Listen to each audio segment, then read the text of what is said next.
All right, welcome back to the channel. Well, Tyson Fury may have never lost in a boxing ring, but he definitely lost for the worst excuse for testing positive for performance-enhancing drugs ever given. Let's talk about that in this video.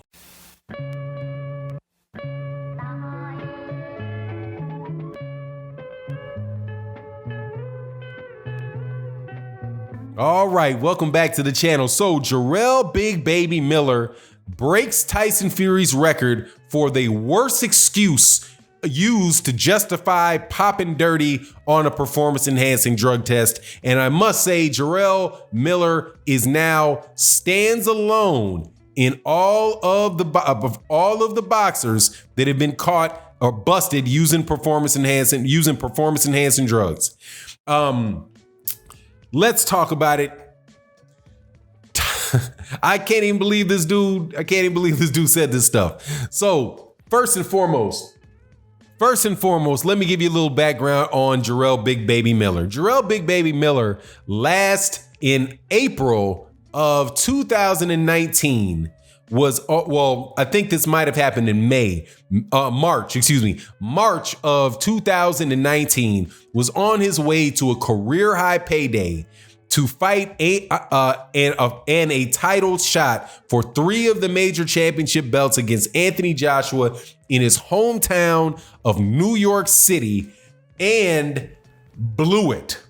And he blew it not by losing the fight, right? Because at least if you lost a fight, you'd got the money, you know what I mean? And you'd have become a very wealthy man. You'd fought at home. You could come back and fight again. Not that type of losing.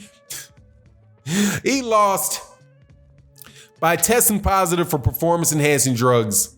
And not only did he test positive for one type of performance-enhancing drug, the guy actually tested positive for 3 different types of performance-enhancing drugs on 3 separate tests. So specifically, he tested positive for something called GW516. And then on another test, he tested positive for human growth hormones. And then on the third test, he tested positive for something called EPO. Now, I am not an expert, do not claim to be an expert, don't care to become an expert on performance-enhancing drugs, but it seems to me that GW516 and HGH and EPO are all separate things. I don't know what he was trying to do, man, turn himself into a gorilla. It's just ridiculous. However, what is more ridiculous than that is the excuses that he uses now for why he tested positive. He says that it was because of a stem cell shot. A stem cell shot. So I guess he has arthritis or something like that, but we all have injuries. You know, he's an athlete. I'm sure he does have injuries, right? What stem cell shot is supposed to do is take cells. Stem cells are cells that have the ability to change into specialized cells in different areas of the body. So I suspect this is very rudimentary explanation, and from what I understand, so if anybody understands it better, please feel free to put it in the comment section. I welcome your contribution to the subject. But my rudimentary understanding of it is that you take a stem cell and you can put a stem cell into your knee, and that's because you have damaged tissues and things in your knee, like you might have arthritis or something else like that. And so they take that stem cell, they put the stem cell in your knee. That stem cell then it changes into the type of cells that are in your knee, and it helps you regrow or replace damaged cells, or because tissues are made from cells. So that's what it's supposed to be, or that's the gist of what it is. So he's saying because he got that shot made him test positive for GW516 and HGH and EPO and everything else in the alphabet. And everything else in the alphabet. Absolutely ridiculous, dude. Absolutely ridiculous. Not only that, just absolutely ridiculous. How I have no idea How? And I guess this is why he uses the excuse, because most people wouldn't know. How does a stem cell change into 3 different types of performance enhancing drugs in your body? Could it? I don't know. Do I think it does? I highly doubt it. I think that is what you call monstrously convenient. And like I said, beats the record of Tyson Fury for the most ridiculous explanation for why you pop dirty for performance enhancing drugs. The former #1 whack explanation of Tyson Fury was that he and his cousin Huey ordered uncastrated wild boar meat for a training camp. And as a result of eating that, tested positive for nandrolone. Why nandrolone? Why not HGH? Why not EPO? GW516. That is just a dog ate my homework excuse. And then that dog ate my homework excuse got ripped off, got totally discredited, because the dog that ate his homework turned around and said that he didn't eat the homework, that he never sold the homework, that he was never in the same room as the homework, that he was off somewhere else and doesn't even like to taste the homework.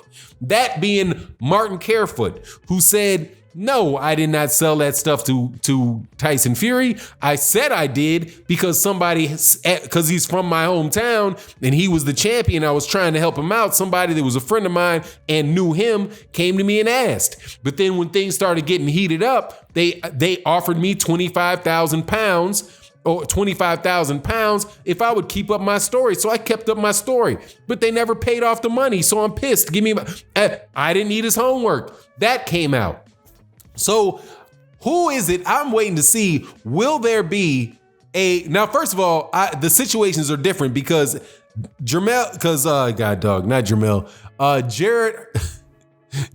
Miller, there's a lot of J's in boxing right now. Jarrell Miller, Jared Hurd, Jason Rosario, J Rock, and I did all these videos on guys with names with J today, so you guys please forgive me. Anyway, so regardless of all that, Dillian White did not give this excuse before when he was testing, right? When it first came up, he gives it now over a year later. He now comes out with the explanation, probably when he's getting prepared to get back in the ring and fight. It's an absolute joke, just like Tyson Fury's explanation was an absolute joke. However, that just shows you the fact that Tyson Fury's excuse was accepted by boxing fans.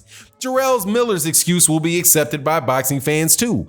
Boxing fans, and I say it'll be accepted because they're just going to go back out there and fight again because the sanctioning bodies don't care about it. The promoters don't care about it. I think some of the fighters care about it.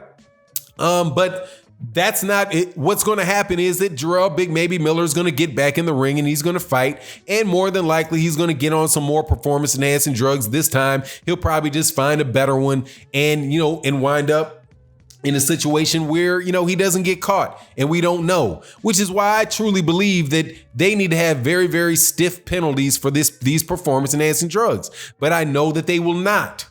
Because one thing that happened when Jarrell Big Baby Miller tests positive for performance enhancing drug is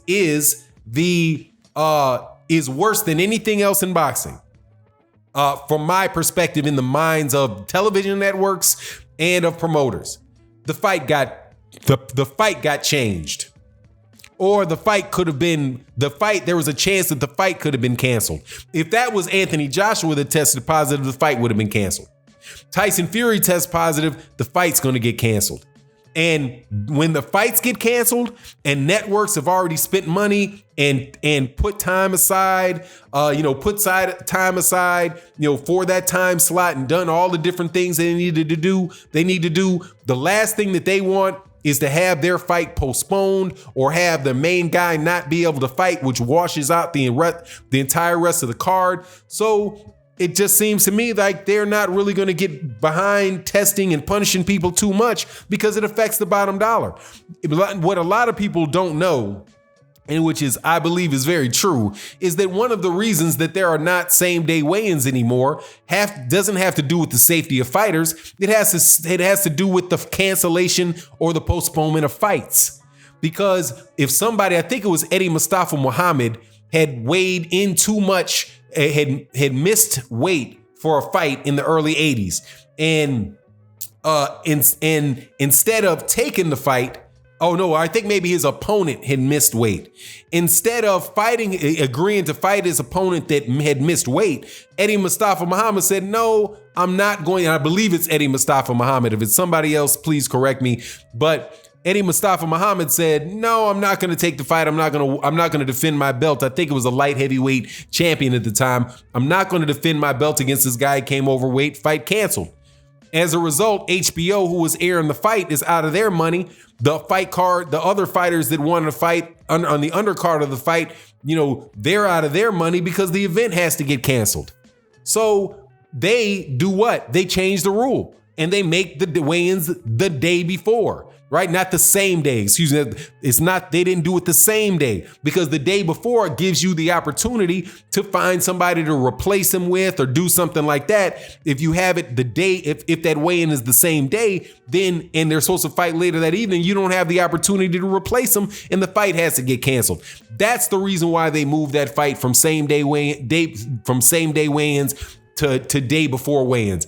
And I believe that same mentality about the money in boxing is why performance enhancing drugs are not penalized, why the WBC does things like lower the acceptable level of Clenbuterol, because when the Gennady Golovkin versus Canelo Alvarez fight got canceled, right? That was money out of people's pockets and for a fight that had been promoted for a good amount of time. And that's why I believe that the WBC isn't serious about performance enhancing drugs. The WBA ain't serious about it. The IBF might be serious about it. Those dudes are hardcore over there. The WBC is not. The WBO is not serious about it. And fight fans aren't serious about it. As long as their guy wins, you could bring a hammer. You can bring a hammer, you can bring a nail gun into the ring and shoot it. People dead in their corner. They wouldn't care as long. Hey, that ain't cheating. As long as their guy wins. But anyway,